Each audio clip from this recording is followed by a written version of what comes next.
The hero of our story was killed by the gods when he tried to stand against them to protect humanity. However, that was not the end. He traveled back in time and got another chance to prepare humanity to face the gods who will attack them in the future. Will he succeed? And will humanity be able to defeat the gods? This is what we will find out in today's story. Our story begins with a group of gods. One of them remarks that it's the first time she's seen a god speak in such a way, adding that he's only a demigod. Another god responds by saying he believes this demigod thinks he can kill a true god. We then see the person they're discussing standing before one of the gods, Zeus. Zeus tells him that he's young and knows nothing. He then attacks him, saying, "How dare a mere demigod like you challenge a true god?" The young man angrily replies, stating that although Zeus is a true god, he will ensure his demise today. The story then flashes back to the beginning, revealing a world turned upside down, overrun by countless monsters. Humanity quickly organized itself, preparing to resist and launch a counterattack. They used every available weapon to eliminate these creatures, bombing the areas where the monsters gathered with missiles. Everyone celebrated their salvation from the threat that had endangered their lives and existence on Earth. However, despite this counterattack, fear lingered among the people about the possibility of the monsters returning. Their fears were realized when monsters began appearing everywhere once again. No one could comprehend how this had happened, and it was then that they understood it was the end, and their lives were over. Terror spread everywhere as the monsters began hunting and killing anyone in their path. Humanity reached a point of despair, resorting only to prayer and pleading for the gods' mercy and protection. But some lost faith in the gods, claiming that no one would come to save them and that their end was inevitable. At this moment, the gods appeared, witnessing the events unfolding in the mortal world. When the people saw them, they felt safe and rejoiced at their arrival to rescue them from the monsters. But what happened next defied all expectations. Everyone was shocked to find that the gods, who had come to protect them, began attacking them instead, proving to be the real danger. One of the gods is shown destroying everything around her, stating that the messengers sent to Earth had been ineffective, forcing the gods to intervene personally. Poseidon, the king of the seas, then appears, declaring that he hasn't left his domain in ages and treats humans as mere playthings for his amusement. Zeus then suggests to Poseidon that they hold a competition to toy with humanity. Additionally, the four horsemen appear on their steeds, attacking people with their legendary swords. News spreads everywhere, and warning messages urge people to immediately seek shelter. The four, gods and horsemen, continue their destruction, leaving humanity's hope resting solely on one god who might save them. Meanwhile, as people flee in every direction, a figure is seen fighting one of the gods. This figure soon appears on screens, and people recognize him as the last god of Daxia, named Lin Fan. When the gods see him, one of the goddesses remarks that now there's only a demigod left, and that the messengers had failed in their duty. Zeus offers Lin a piece of land to rule over, but Lin responds by asking if they've ever heard a famous saying. Zeus asks him what saying he's referring to. Lin replies, "In the land of Daxia, gods are forbidden to enter." We return to the opening scene, where the gods mock Lin for being a mere demigod. Zeus begins attacking him, questioning his audacity to challenge true gods. Despite Lin's resistance and perseverance, Poseidon succeeds in wounding him with his weapon. The people witness this and lose all hope of surviving the monsters and the gods toying with them. Yet Lin, with his dying breath, declares that he will never accept defeat. Drops of his blood fall one by one from his body, impaled on Poseidon's spear. These drops gather to form a pool of blood on the roof of a classroom. At the same moment, a young man in the classroom angrily slams the desk in front of him, exclaiming, "Cursed gods!" He then raises his voice, announcing to everyone that he will kill a god today. His classmates are shocked by his words, while their teacher looks annoyed by Lin's behavior. The teacher asks him if his nerves are still on edge, and if he's been having nightmares again during his usual naps in the back of the classroom. But Lin stands there, bewildered, thinking about how he was just fighting Zeus and the other gods, wondering how he ended up here. He looks out the window and sees that everything outside appears normal. No red skies and no cracks leading to the realm of the gods. When he checks the date, he is shocked to find it's November 25th, 3 months before the gods' arrival. The teacher, Jiang, approaches him and asks him to stop daydreaming. He responds with a greeting, saying he's happy to see her. She hits him hard with the book in her hand and sarcastically asks what there is to be happy about, urging him to stop joking. She then asks if he knows why sea levels have been rising and the weather has been warming in recent years. He replies that these are signs the gods will soon arrive, bringing creatures from their realm with them. His classmates laugh at him, saying he's lost his mind from too much sleep and needs psychological help for these delusions. Jiang mocks him, calling him naive and superstitious, and sarcastically asks if the gods he sees in his dreams have told him his exam scores. Lin responds that he wasn't dreaming, he's been reborn. Lin continues, declaring that this time, he will save Daxia from the gods and demons. Even if he has to fight Zeus himself, he won't let them enter Daxia again. Suddenly he stops and thinks aloud, saying he only has 3 months left and needs to prepare thoroughly. Jiang calls for help, announcing that she has a student who's lost his mind and asks for immediate assistance. At that moment, Lin dashes out, saying he needs to find someone urgently. After Lin leaves, Jiang tells the students in the back row that sleeping during class is forbidden, joking that Lin went crazy from oversleeping. The scene shifts to another setting, where an important official speaks about the increasing reports of strange phenomena in the country. He is revealed to be Jin,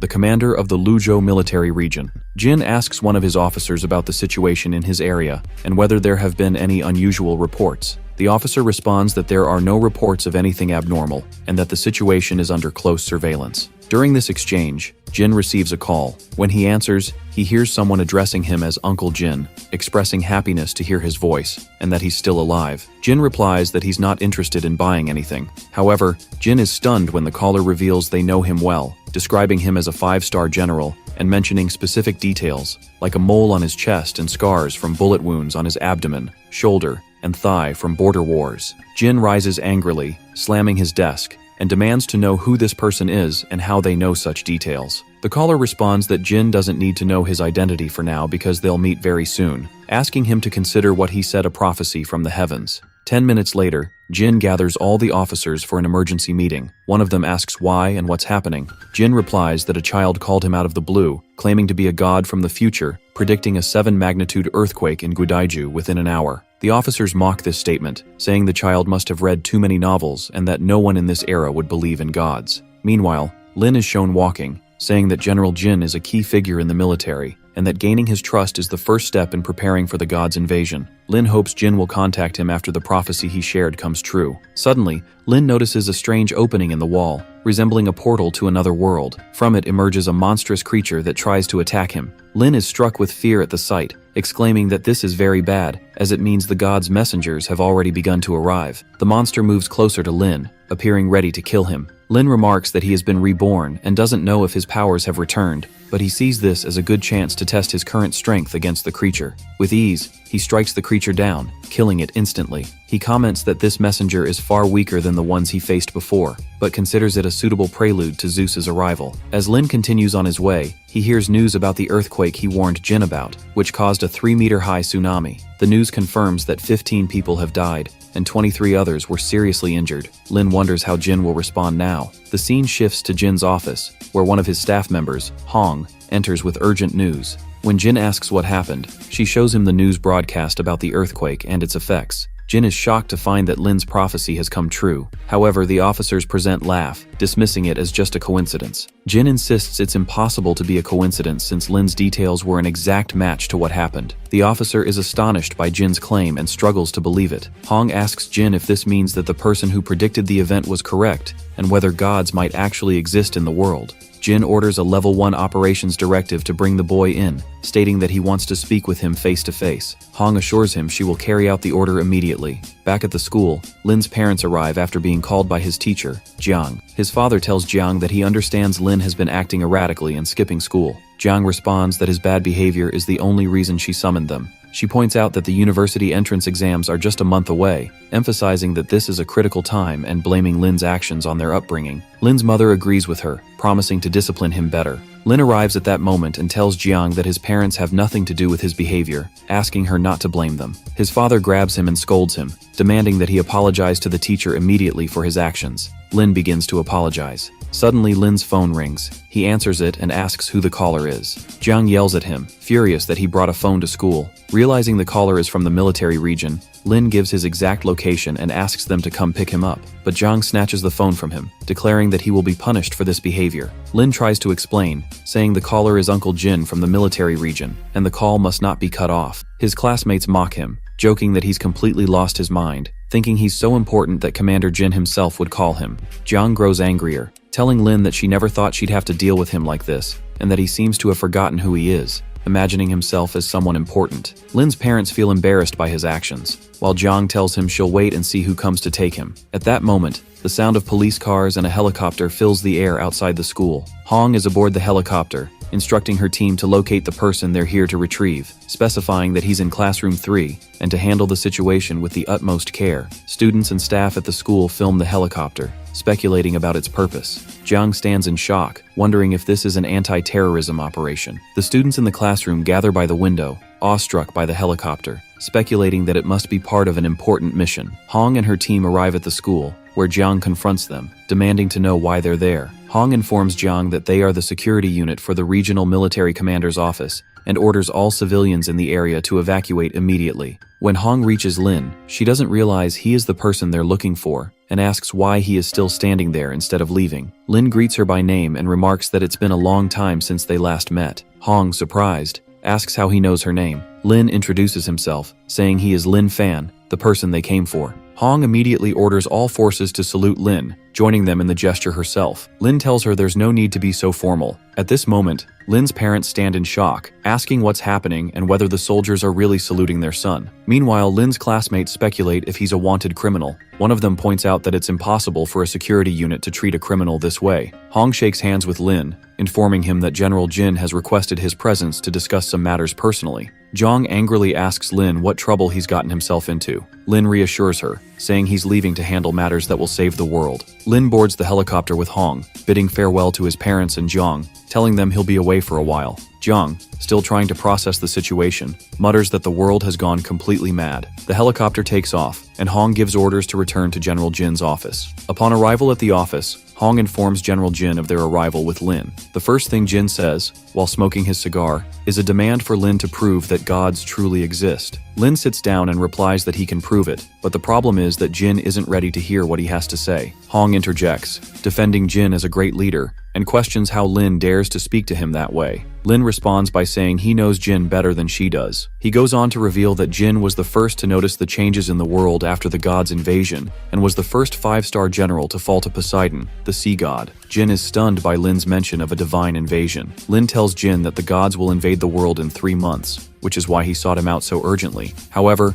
Lin adds that Jin's authority is limited and won't be enough to help significantly. Lin requests a meeting with the head of state himself. Jin replies that the president is the highest authority in Daxia, and it's impossible to meet him simply because Lin asks to. Lin counters by asking if he could meet the president if he proves the existence of gods. Jin extinguishes his cigar and says, "All right, but first, tell me who you are." Lin states that he is someone born 15 years in the future. He explains that he witnessed Daxia's collapse with his own eyes, how it became nothing, its citizens bowing before the gods, offering their souls, worshipping them, and living as lifeless servants. Lin adds that during that time, he was the leader of Daxia's 5 guardians, the supreme commander of the Asian Alliance, the unified army general of Daxia, and the saintly general of 6 stars, with titles like God of War of Daxia, God Slayer, and Shura God. Jin comments that these are impressive titles, and repeats Lin's claim about being the saintly general of 6 stars and the God of War of Daxia, jokingly asking if he should salute him in the future.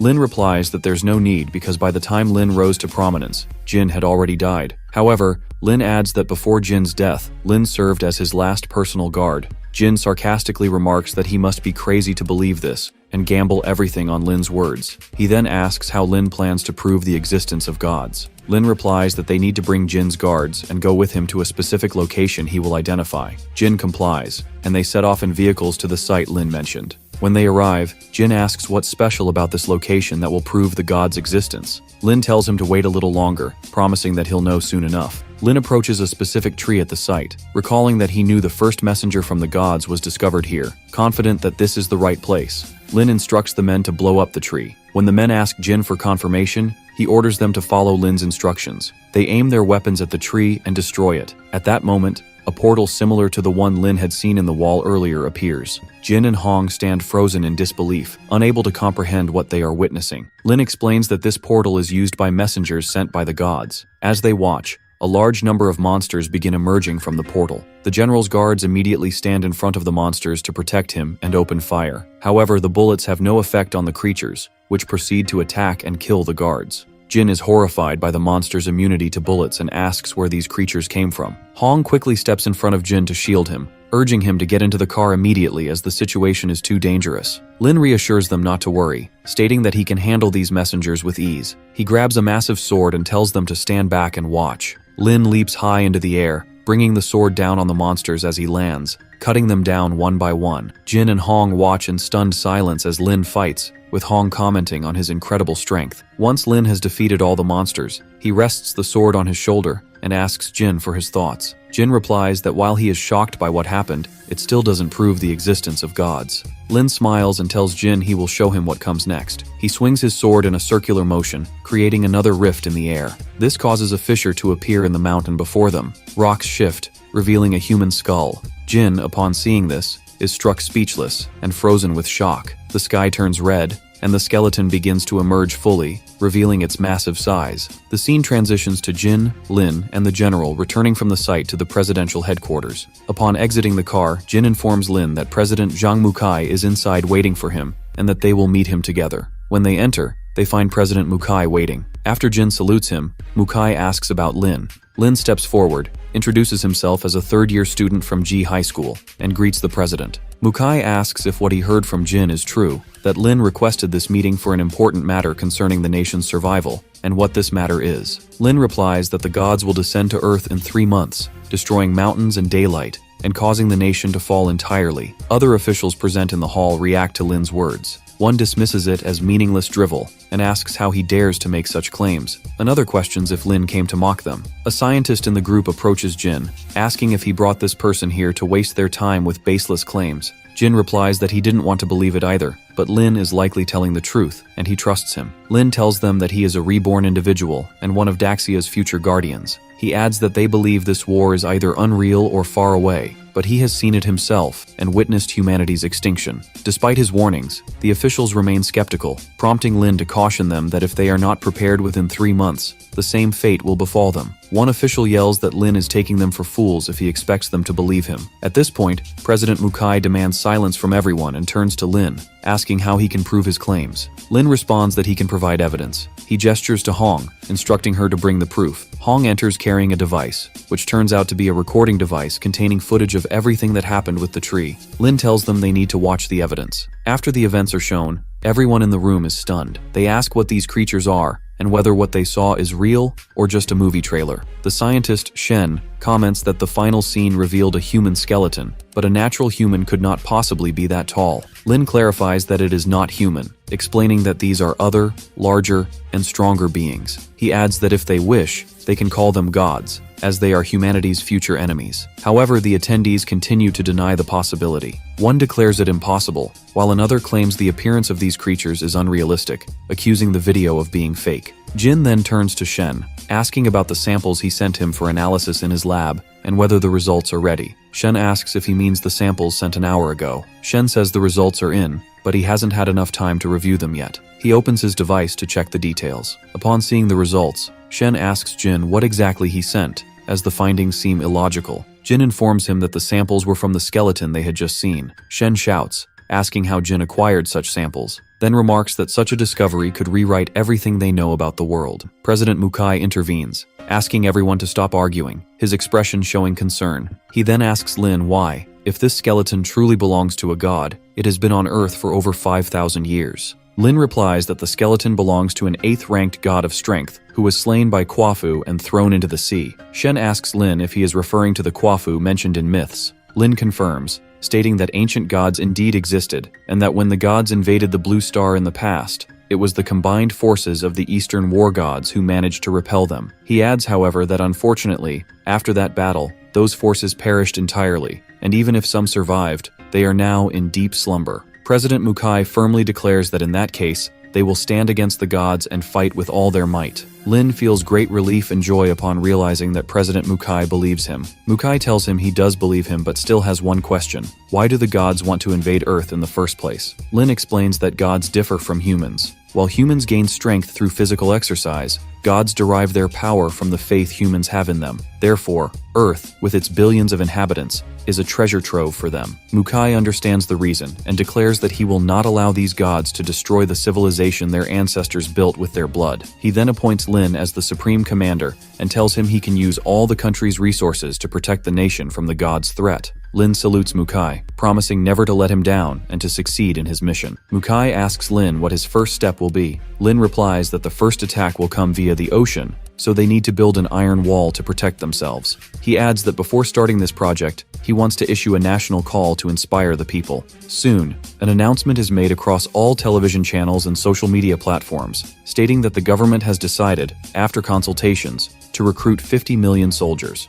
Lin is featured on a program where the host introduces him as the country's supreme commander and announces that he will deliver a speech to the nation. Lin's family watches the program on TV. His mother asks if this is really their son, Lin. His father, still in disbelief, wonders how their son became the supreme commander. Lin's teacher, Jiang, and his former classmates also watch the program, unable to believe that Lin has become the supreme commander. They suspect there must be some mistake. Lin begins his speech by addressing the citizens, announcing that the nation has declared a state of emergency. He informs them that the reason is the imminent invasion of the gods and that they must prepare for war. When the soldiers hear the speech, they struggle to grasp its meaning, questioning the nature of the war against the gods and where these gods would even come from. Viewers watching the broadcast find the idea illogical, dismissing it as madness, and wondering how humans could possibly fight gods. Lin continues his speech, urging everyone to fight for their survival because the gods are coming to invade. He calls on everyone to join the army immediately. Following this speech, many young people feel the gravity of the situation and realize they must not fear the invaders. Determined, they decide to enlist in the army to defend their homeland. Lin then informs President Mukai that the announcement phase is complete and it's time to proceed to the next step. Mukai asks him about his plan. Lin explains that constructing the iron wall will require vast amounts of iron, mentioning that he knows of a mine where they can source these quantities. He requests authorization to mobilize the military. Mukai grants him full authority. The army mobilization begins, with forces moving to their positions via trucks and aircraft. During the journey, Jin tells Lin that the area they are about to enter is a conflict zone with the Turtle Nation and asks about Lin's plan. Lin replies that they will reclaim the land, of course. Hong is startled by his response and asks if he's insane to declare war on the Turtle Nation as well. Lin calmly replies that he's not insane, but the area contains the mine they need, and it's crucial for their defense strategy. Jin, smoking his cigar, reflects for a moment before commenting that he's been waiting for this opportunity and that reclaiming the mine will be justification enough for war. At that moment, their convoy comes under attack, and the driver informs Jin that the Turtle Nation is firing at them.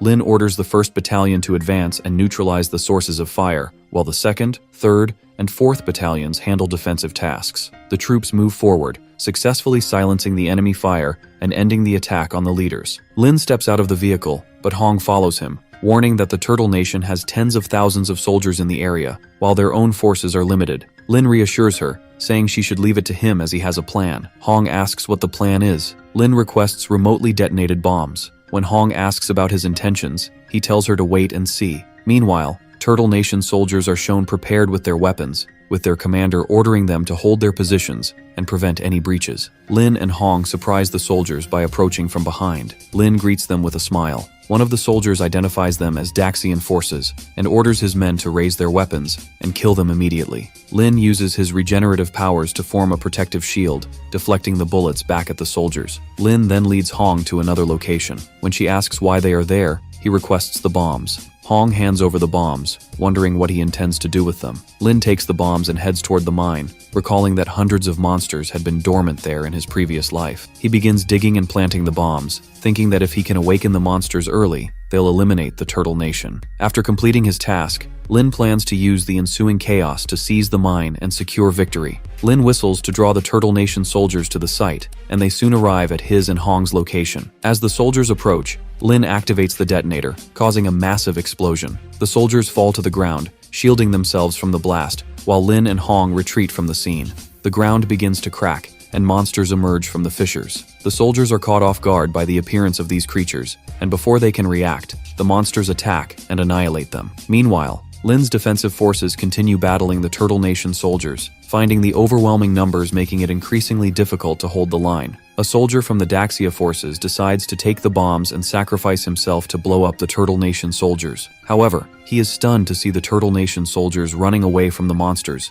pleading for help. He stands frozen, unable to comprehend what is happening. The scene shifts to Jin, who observes the situation through his binoculars. He sees the creatures attacking the Turtle Nation soldiers, but cannot understand why these monsters have appeared now. Lin and Hong arrive, and Lin informs Jin that he is the one who released the creatures. Hong explains that Lin did it to make the monsters attack their enemies. Lin adds that thanks to the current situation, the enemies won't be able to hold out for long, allowing them to reclaim the disputed land. Jin expresses his admiration for Lin's plan, telling him that his respect for him grows day by day. Lin laughs, saying that what he did isn't that impressive and that he still has much to learn from Jin. At that moment, a soldier rushes over to inform them that the monsters have wiped out a group of Turtle Nation soldiers and are now heading toward them. Hong panics, while Jin moves quickly to handle the situation. Lin calms everyone, takes his sword, and heads alone toward the monsters. Meanwhile, the monsters attack the Daxia soldiers ferociously, causing fear and panic. The Turtle Nation soldiers, observing the scene,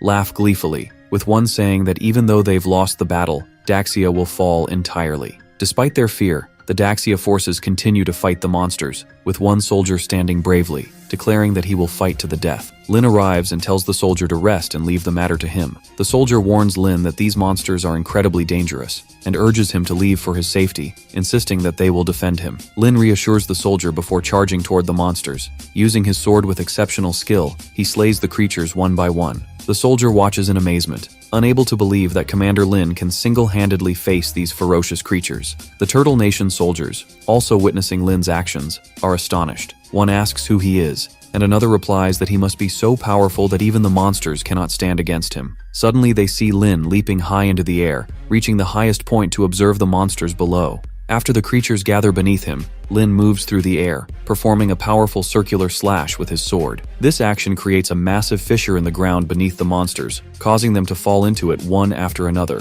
At that moment, a photographer at the scene remarks that Commander Lin possesses supernatural abilities and decides to capture this heroic moment. As Lin lands on the ground, the soldiers cheer for him, hailing him as Daxia's unrivaled guardian. Lin stands up and orders the troops to secure the disputed area and capture as many enemy soldiers as possible. The Daxia forces immediately begin executing the orders, while the Turtle Nation soldiers attempt to flee. However, they are shocked to find Lin blocking their path, using his sword to slice one of them in half. Lin stands before them, pointing his sword in their direction, declaring that if they want to survive, they must surrender immediately. All of them drop to the ground and surrender, and Lin tells them an old Daxian saying, "The wise adapt to the times," suggesting they can do the same. Hong arrives, informing Lin that she has counted the prisoners and found their number to be 120,000. She asks about his plan for them. Lin replies that he will send them to the mine to extract iron and build the wall. Hong asks if he intends to turn them into laborers, to which Lin responds that it's the best option for them, rather than sending them north to harvest potatoes. The scene transitions to a new setting inside a large building in Turtle Nation territory. A video documenting the monsters' attack on Turtle Nation soldiers in the disputed region is shown. It turns out the video is being played during a defense leadership meeting in Turtle Nation, where the minister asks the attendees about the fate of the soldiers guarding the mine. One official replies that the report indicates Daxia forces launched a surprise attack, leaving the soldiers no choice but to surrender. The minister becomes enraged, yelling and calling the soldiers incompetent, pointing out how much effort was previously exerted to seize Daxia's mine. The minister adds furiously that not only did Daxia reclaim the mine, but they also captured 100,000 of their soldiers. He slams the table in anger, calling the situation a disgrace to the entire nation. An official tries to calm him, suggesting that they have over 100 warships and could declare war on Daxia. Another official proposes that Daxia's resource-rich lands would be easy spoils to seize in a single operation. The minister contemplates for a moment before announcing that they will wage war against Daxia to the bitter end. Back in Daxia, work continues on Lin's plan to extract iron. A worker informs Lin that operations have begun, but one of the teams has encountered a problem. Lin asks about the nature of the issue,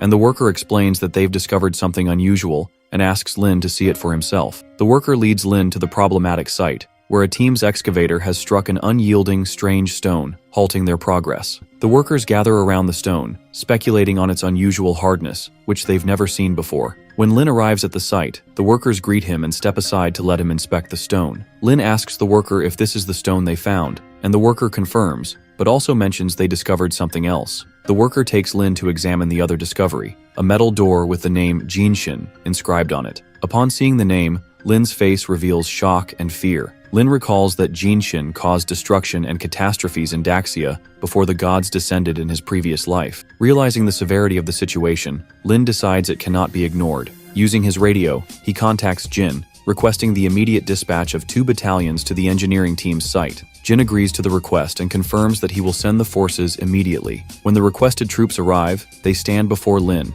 awaiting orders. Lin informs them that something abnormal is happening at the site and orders them to secure the area and prevent anyone from approaching. At that moment, Lin hears the workers talking about a strange noise, as if something inside the stone is moving. Suddenly, a strange box emerges from the stone, ascending rapidly into the air. Everyone, including Lin, is stunned by the sight, not expecting this to happen so suddenly. The troops immediately begin firing at the box, urging Lin to step back for his safety. Despite the intense gunfire, the box remains intact until it abruptly shatters, revealing Jinshin. Jinshin begins attacking everyone present. Initially, they believe it's a ghost and try to flee in panic. Jinshin grabs one of the workers, biting his neck, causing him to collapse to the ground, screaming in agony as everyone watches in horror. Lin draws his sword, ordering everyone to retreat immediately, explaining that this entity is a demonic being. Lin uses his abilities, directing a beam of light from his sword to slice Jinshin in half, but the attack has no effect whatsoever. Lin realizes that Jinshin possesses extraordinary power. Jinshin launches a counterattack, wielding a similar weapon against Lin. The soldiers shout warnings, but Lin quickly uses his spiritual shield technique to block the attack. The soldiers, amazed by Lin's skill, grow increasingly convinced that he is a genius and an unparalleled leader. Lin realizes that the current location is unsuitable for continuing the battle against Jinshin and decides to lure him to a more advantageous place. Using his ability to leap great distances, Lin jumps away, successfully drawing Jinshin to follow him. The scene shifts to Jin and Hong, where Jin is reviewing a report on the progress of the iron wall construction. He comments on the remarkable speed of the work. Hong responds that the defeat inflicted on the Turtle Nation has accelerated the progress and that everything is under Lin's control. Suddenly, a soldier rushes in with a worried expression, delivering bad news. Jin demands details, and the soldier reports that the Turtle Nation's naval fleet is heading toward them and has already reached the shore, preparing to land on Daxian soil. Jin, enraged, questions their audacity and orders the soldier to prepare for battle immediately. The forces begin attacking the naval fleet, igniting a fierce battle to repel the Turtle Nation's assault. Meanwhile, Lin moves farther away, continuing to lure Jinshin behind him. From a high vantage point, he notices the Turtle Nation's assault on the shore. He receives a call from Jin, who informs him of the situation and explains their efforts to prevent the fleet from landing. Lin instructs Jin to pull back the frontline forces and redeploy them to the ashore region, leaving Jin puzzled. Jin asks Lin for the reason, and Lin simply replies that he has a plan. Shortly after, Jinshin reaches Lin and attacks him, but Lin easily dodges the assault. Lin thinks to himself that Jinshin awakened prematurely and hasn't reached his full power yet, though he remains incredibly strong and difficult to defeat. Lin moves again, attempting to draw Jinshin to another location, contemplating how to exploit him for a different purpose. Meanwhile, the battle on the shore continues, but the Daxian forces receive orders from Jin to retreat, which they execute immediately. Seeing the Daxian forces retreat, the Turtle Nation soldiers mock them, calling them cowards. Suddenly, the soldiers are stunned to see Lin descending directly among them from above, with Jinshin in pursuit. Jinshin begins attacking Lin amidst the Turtle Nation soldiers, and Lin skillfully blocks his strikes. The soldiers respond by opening fire on both of them. To their surprise, Lin vanishes before their eyes, evading the gunfire entirely, which instead strikes Jinshin. Enraged, Jinshin turns his fury on the surrounding soldiers, killing many of them. The remaining soldiers watch in horror, describing Lin as a monster himself because of his mysterious disappearance. The surviving forces rapidly retreat to their ships to escape the relentless attacks of the monstrous Jinshin. However, Jinshin continues to chase them, killing anyone he can catch, while Lin observes from a distance, remarking that these soldiers are perfect targets for Jinshin's wrath. Lin adds that there's no need to risk his life while he can stand back and watch the battle unfold. At that moment, a soldier fires a rocket at Jinshin, but Jinshin deflects it with his hand, sending it back toward a group of soldiers. The explosion causes massive casualties. On board the ships, the Turtle Nation's commander observes the events through his binoculars, commenting that it's unbelievable that Daxia unleashed such a strange and powerful creature on them. The commander issues an immediate order to direct all the ship's weapons at Jinshin. A barrage of missiles is launched toward Jinshin, exploding around him. The commander feels victorious, declaring that they have finally eliminated the creature. But suddenly, Jinshin emerges unscathed, surrounded by a strange aura radiating an unnatural energy. To everyone's shock, the soldiers attacked by Jinshin begin rising from the ground. Their bodies are bleeding profusely, even from their eyes, yet the blood does not drip to the ground. Instead, it ascends toward the sky. When Lin sees the soldiers under Jinshin's control, he immediately realizes this means Jinshin's life force is being drained. Acting quickly, Lin uses his sword to eliminate all the soldiers affected by Jinshin, breaking his control over them. Lin decides this is the perfect moment to confront Jinshin and put an end to him. He dives directly into the battle, launching an attack. However, Jinshin counters with a powerful strike, knocking Lin to the ground effortlessly. Lin starts to think about how strong Jinshin remains, even in his weakened state. Lin rises again, attempting another attack, but Jinshin easily blocks it and forcefully throws Lin away. Undeterred, Lin stands his ground, remarking that this level of strength is exactly what he expected from Jinshin. On board the ships, the Turtle Nation's commander observes the battle through his binoculars,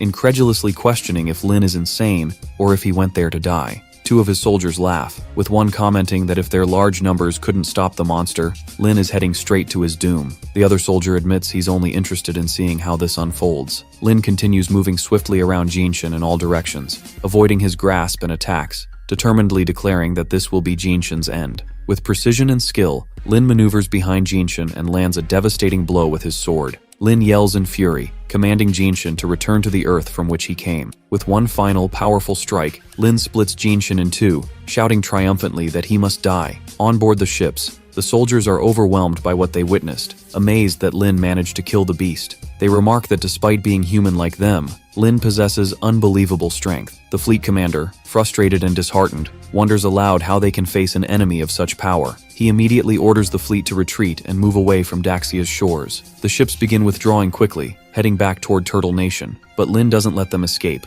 rushing after them, declaring that they are miners who dared to step onto his land, and he won't allow them to flee. Using his sword, Lin slices one of the ships in half, destroying its engine and setting it ablaze. The crew of another ship sees the destruction and realizes they're about to collide with the burning ship, prompting them to reverse course quickly to avoid the same fate. Meanwhile, the crew of a third ship is paralyzed with confusion, watching as the fire consumes one of their vessels. At that moment, they hear a voice calling from above. Looking up, they see Lin standing atop the ship's mast. Lin tells them that they are now his prisoners, and that any attempt to escape will mean their deaths without mercy. The crew realizes this is the same man who killed the monster before their eyes moments ago. One of the soldiers asks the commander what they should do now, and the commander replies that they have no choice but to surrender, as they have witnessed Lin's power firsthand. The entire crew surrenders and is transported to the mine, where they begin working alongside other prisoners. Jin and Hong join Lin, with Jin commenting that he had been worried about not having enough laborers for the mine, but is now relieved that the problem has been solved. Lin replies that Turtle Nation has invaded their lands repeatedly,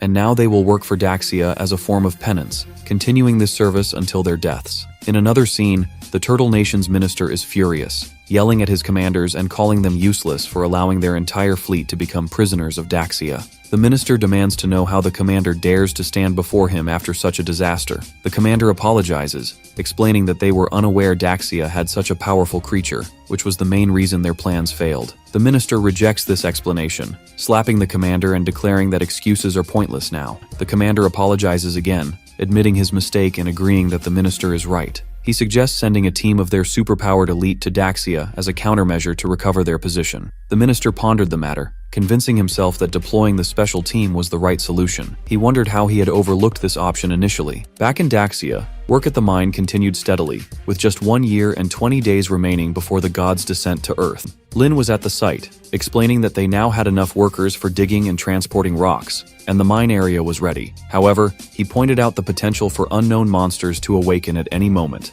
Lin realized that if he continued facing every challenge alone, he wouldn't be able to endure, prompting him to form a special team capable of killing gods as he does. At this moment, General Jin arrived with Dr. Shen. Shen told Lin that he heard Lin had been looking for him. Lin responded that he needed Shen's help to locate individuals with extraordinary powers. Shen was surprised by the request, but Lin reassured him, explaining that he had witnessed Shen accomplish this in his previous life. Shen confirmed his ability to achieve this, but mentioned that he would need a subject to conduct experiments on to get the desired results. Lin assured Shen it wasn't a problem, and promised to find a suitable individual for the experiments. The next day, Lin stood on a busy street, contemplating how challenging it would be to find the right person for Dr. Shen's experiments. He had no clear idea where to start. As Lin continued walking, he He approached a large door, reflecting on how his strength had been depleting significantly. At that moment, a terrified girl emerged from the door, running toward him and pleading for help. The girl threw herself into Lin's arms, begging him to save her from the men chasing her. Lin noticed two men running after her, with one threatening to break her legs if she ran away again.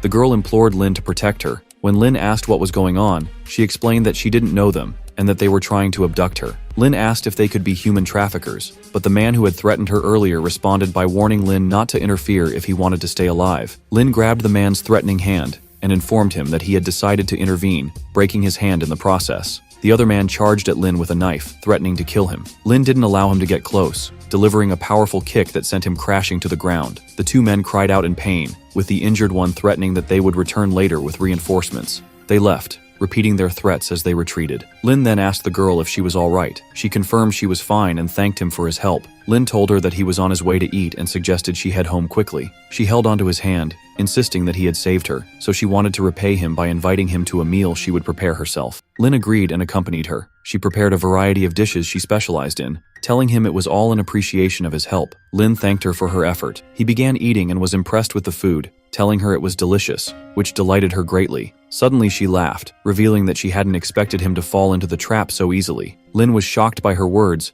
and felt intense pain in his stomach. She explained that she had poisoned the food without him noticing. Lin quickly lost consciousness, resting his head on the table. At that moment, the girl's innocent demeanor shifted as she laughed, declaring that Daxia's people were fools and easy to deceive. She grabbed a knife, twirling it skillfully, and revealed that she had been ordered by the National Council to kill him. She raised the knife, aiming it at his head. In the critical moment, Lin moved with astonishing speed, no longer on the table before her. She froze in place, confused by what had happened, only for Lin to suddenly appear behind her, asking if she truly believed she had deceived him. He grabbed her by the neck and began choking her. Struggling to speak, she asked him how he had uncovered their plan and when it had happened. Lin responded to the girl, stating that her act was overly naive and that he had uncovered her intentions from the start. However, he had pretended to cooperate to discover her true plan. Realizing she had been nothing more than a pawn in his hands, the girl shouted loudly, calling for her companions and questioning why they had delayed their intervention. Two soldiers from the Turtle Nation entered, wielding swords,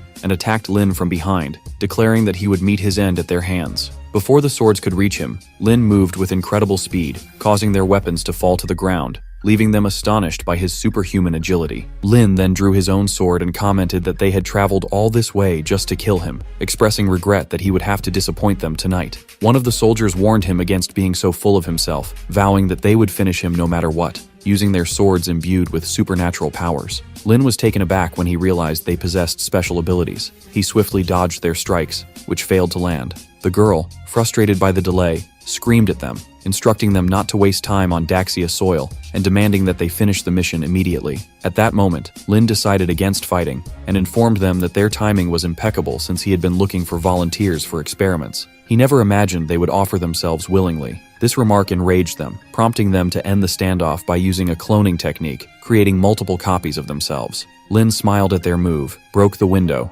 and leapt out into the street. One of the soldiers followed him, shouting that Lin could not escape from them, and jumped after him. The girl joined the chase, calling him a coward for running away instead of facing them. Lin continued running through the streets of Daxia until nightfall, with them relentlessly pursuing him. He, however, had been planning all along to lead them to Dr. Shen's lab, where their deaths might provide valuable samples for Shen's experiments. Upon reaching the desired location, Lin stopped running, thinking they had surrounded him. They taunted him, saying he had nowhere left to flee. The girl arrived shortly after, shouting at them to finish the job immediately. She charged at him, threatening to kill him on the spot. Lin, standing next to a large metal door, placed his hand on it. As she approached, he ripped the door off its hinges and struck her with it, sending her flying backward. As she lay on the ground, Lin approached and asked if she truly believed he was running away out of fear. He then struck her again with the door, explaining that his actions were solely to lure them to this location, calling her foolish. The other two soldiers stood in shock, unable to believe that Lin had defeated their team leader with a single blow. Enraged, one of the soldiers charged at Lin, warning that he would pay for his actions and vowing to cut off his head. As he approached, the soldier activated a technique that created thousands of clones, surrounding Lin with countless attackers at once. Lin exploited his superior speed and mocked the soldier, saying that such a useless technique wouldn't leave even a scratch on him. Suddenly, Lin found himself face to face with the soldier's original form and informed him that he did not understand the true power of a demigod. Lin then delivered a powerful strike to the soldier's abdomen, his hand piercing through to the other side, leaving the soldier stunned and unable to believe what had just happened. The remaining soldier watched everything unfold in disbelief, amazed at how Lin had transformed from a fleeing target into an unbeatable warrior. Realizing he had no chance, the soldier decided to retreat, declaring that a true hero knows when to fight another day. However, he was shocked to find Lin blocking his path, asking whether he had sought permission before attempting to leave. Left with no choice, the soldier prepared for battle, using his magic to summon fiery serpents, vowing to fight Lin to the death. Lin caught all the fiery serpents the soldier had launched at him with his bare hand. He then remarked that the flames weren't bad and sent them back toward their owner, adding that he was simply returning them to their source. The soldier fell under the impact of his own abilities. Lin decided it was time to call Shen to deal with the mess he had created. Meanwhile, the soldier lay on the ground, pleading that he didn't want to die yet. Lin spoke to Shen over the phone, informing him that he had found samples for his experiments and asking him to come to the lab gate to retrieve them. The scene shifted to Shen arriving at the lab, escorting the soldiers and their leader inside. He praised Lin's extraordinary efficiency. Lin expressed hope that Shen could one day create someone as skilled as him, to which Shen assured him he would do his best to make it happen. At the same time, Jin arrived at the lab with 2 soldiers, calling out to Lin, who was surprised to see him. Jin informed Lin that they had identified the individuals who had attempted to kill him, surprising Lin with their speed and prompting him to ask what they had discovered. Jin explained that the attackers were agents of an organization called Phoenix, based in a city known as Joy, famous for its industrial prowess. He elaborated that Phoenix was an alliance of individuals with extraordinary abilities. Jin then told Lin that he had brought 2 soldiers to join his team. The soldiers saluted Lin, with one introducing himself as Long and revealing that he possessed natural abilities. This intrigued Lin, who found it remarkable that such powers had manifested at such an early stage in his life. Jin explained that these 2 soldiers had been under his command, but that their talents would go to waste there, so he had decided they should join Lin's team. Lin thanked Jin, mentioning that he had been searching for team members, but hadn't found the right people, to which Jin expressed his satisfaction with their aligned goals. Jin responded to Lin's gratitude by saying that everyone was working for the nation's benefit, and that the best way to show gratitude was to fulfill the mission. When Lin asked about the mission, Jin revealed that the Phoenix organization wasn't just targeting Lin, but was also carrying out terrorist operations across the country. He requested Lin to eliminate them. Lin immediately agreed to the task without hesitation. They discussed the details, and Jin instructed Long and his partner, Kianse, to remain vigilant during the mission. The 3 then boarded a plane to carry out their assignment. Upon arrival, the trio stood before a massive building. One of the soldiers asked Lin about their next move, and he replied that this was Phoenix's main headquarters and that they were going to storm it. The soldiers were awestruck by Lin's courage and boldness. As they approached the headquarters, Lin instructed the guards to open the door. The guards, however, pointed their weapons at them, demanding identification and clearance. Lin immediately attacked, remarking that they were annoying and declaring that he would open the door himself. He tossed the guards aside in opposite directions and entered the building, triggering the main headquarters alarm, signaling the presence of intruders. Lin and the soldiers advanced further into the Phoenix facility. At the same time, the Turtle Nation's leaders were in a meeting discussing their progress in Daxia. One of the minister's aides reported that they had conducted over 30 attacks within Daxia, but that eliminating its leader would still require more time. At that moment, the sound of the facility's alarm, triggered by Lin's intrusion, interrupted their discussion. The minister asked for the cause of the alarm, and his aide explained that the security system had been breached. He activated the surveillance feed, and they were stunned to see Lin and his team on the screens, breaking into the building and overpowering the guards. The minister smiled, remarking that this was excellent news, as their target had come to them willingly and was now within their grasp. When the minister's aide gave Aknij an order, he subtly pointed to his neck, clearly hinting that Lin needed to be eliminated. Aknij, one of the superpowered individuals, understood the command immediately and prepared for the task. Inside the building, Lin was taking down one of the guards while speaking with Shen and Zhao. He told them that this mission was the perfect opportunity for them to develop their abilities and grow stronger. Lin encouraged them to give it their all, and they eagerly agreed with his words. Lin continued, explaining that the so-called Phoenix Society, which consisted of superpowered individuals, was nothing more than a group of weak and foolish people with no real value. However, Shen and Zhao, amazed by Lin's strength, argued that the issue wasn't with the other's weakness, but with Lin's immense power. At that moment, Lin noticed frost forming around them and saw a large ice mass emerging from a specific area. Suddenly, a massive icy structure burst out of the ground, forcing Lin to dodge quickly. He warned Shen and Zhao that an extraordinary adversary was approaching. Aknij emerged from the ice structure and clapped his hands, praising Lin for his ability to evade the deadly initial attack. Shen and Zhao stood their ground, facing him. Aknij remarked that it seemed there were other fighters with exceptional abilities. He then introduced himself as the Executioner, stating that he had come specifically to eliminate Lin. Lin didn't respond directly. Instead, he casually sat on the bodies of the guards he had defeated, telling Shen and Zhao that this was their chance to prove their worth. Motivated, they decided to confront Aknij using their abilities. Aknij laughed mockingly, claiming that Lin was so terrified he was leaving the fight to them instead of facing him personally, calling him pathetic. Zhao angrily demanded that Aknij stop spouting nonsense, asserting that they were more than capable of defeating him without anyone else's help. Aknij initiated his attack, stating that he was eager to see what they could do. Shen countered, instructing Zhao to guard his back while he prepared to finish Aknij with a single strike. Zhao agreed, using his powers to support Shen. Zhao successfully blocked all of Aknij's attacks, giving Shen the opportunity to unleash a powerful arrow aimed at Aknij. The arrow struck Aknij with lightning-like force, leading Shen and Zhao to believe they had defeated him. However, they were shocked to see Aknij unharmed, laughing at them and asserting that they had overestimated their abilities. The two stood in disbelief, with Zhao asking if Aknij's power exceeded their own. Lin then intervened, explaining that the issue wasn't Aknij's strength, but the incorrect method they were using to attack him. Aknij laughed and asked Lin if he was finally afraid after witnessing his power. Lin ignored his taunts, instructing Shen and Zhao to focus on the tattoo on Aknij's face, which he revealed to be his weakness. Aknij was visibly startled by Lin's words, fear evident on his face as he wondered how Lin had discovered his secret. This revelation motivated Shen and Zhao, who declared that they wouldn't show him any mercy. They executed their new plan. Zhao distracted Aknij with his shield, keeping him occupied, while Shen launched arrows from the opposite direction. Aknij managed to block most of the arrows with his ice shield. However, one arrow directly targeted the tattoo, striking it with precision and causing Aknij to collapse instantly, just as Lin had predicted. Shen and Zhao celebrated their successful strategy and the defeat of such a formidable foe. Lin approached them, clapping and commending their efforts, assuring them that they had exceeded his expectations.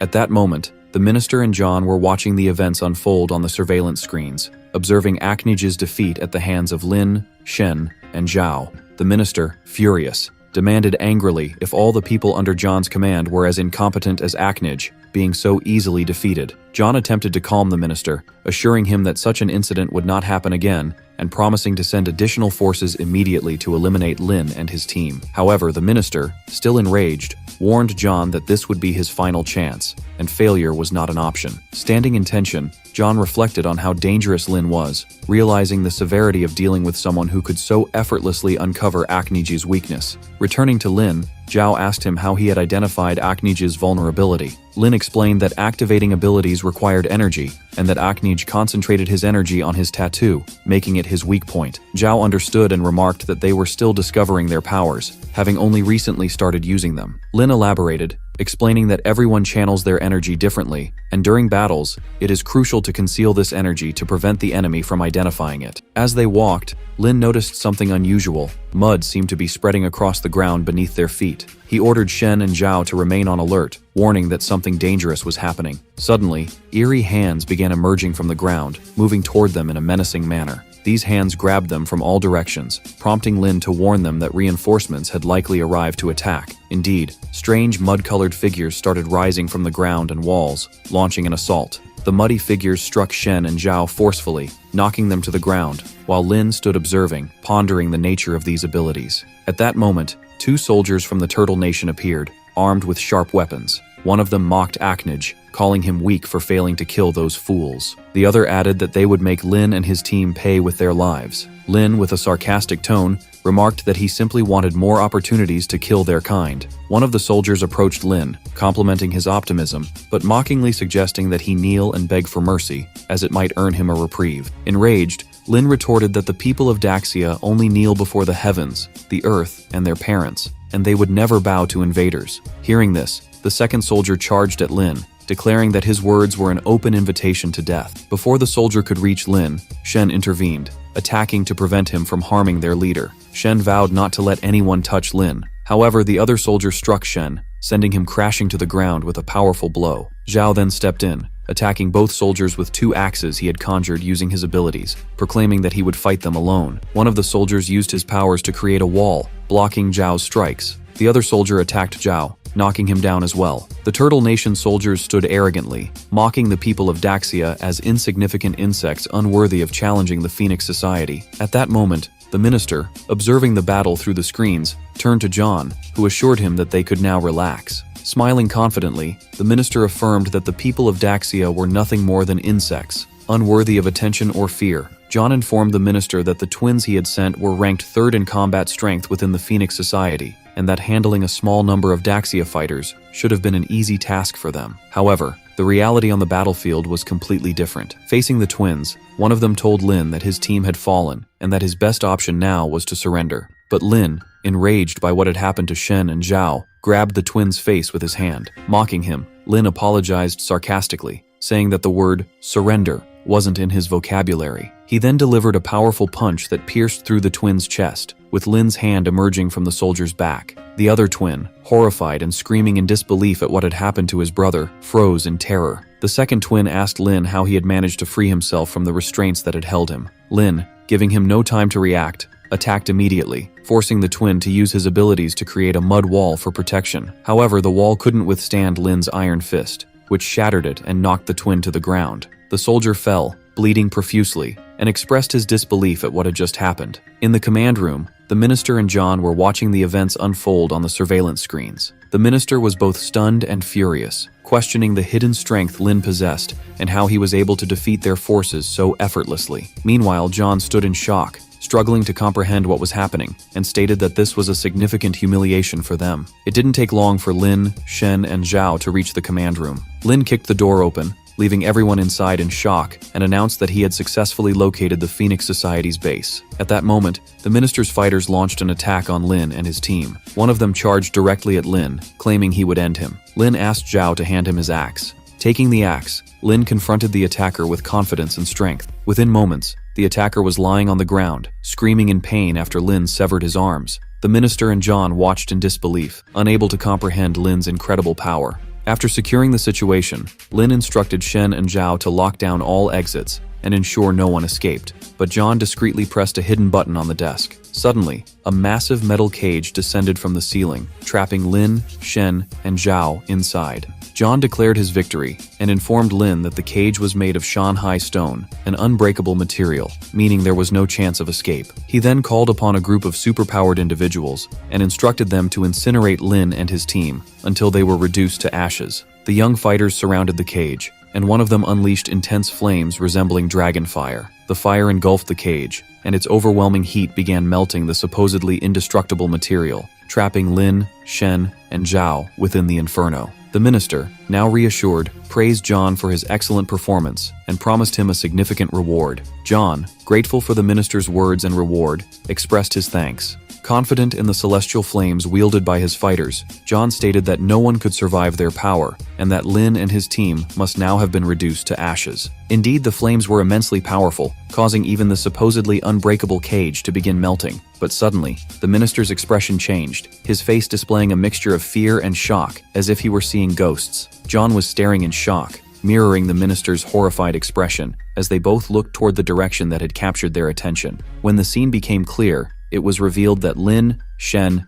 and Zhao were still alive, completely unharmed by the flames. They had used shields created by Zhao's abilities to protect themselves. Lin addressed John and the minister, mockingly stating that they had started their celebration too early, as he was still alive. John, still in disbelief, responded that it was impossible. The minister, growing more irate, shouted at John, demanding to know what he was waiting for. He shoved John toward Lin, ordering him to handle the matter personally. Lin unsheathed his sword, declaring that he wanted to face all of them at once. John stood his ground, revealing his superhuman abilities as his hand turned into a gleaming golden weapon, radiating immense power. He mocked Lin, questioning how he dared to underestimate them. John then launched an attack, but Lin swiftly dodged. John followed up by transforming his hand into an extremely sharp weapon, attempting to strike Lin. Lin, however, continued evading his attacks with precision. At that moment, the minister intervened, grabbing Lin's shoulder firmly and chiding him for underestimating his power. Using his extraordinary strength, the minister hurled Lin with great force. Lin fell, but Shen and Zhao quickly rushed to catch him before he hit the ground. The minister and John expressed their temporary satisfaction,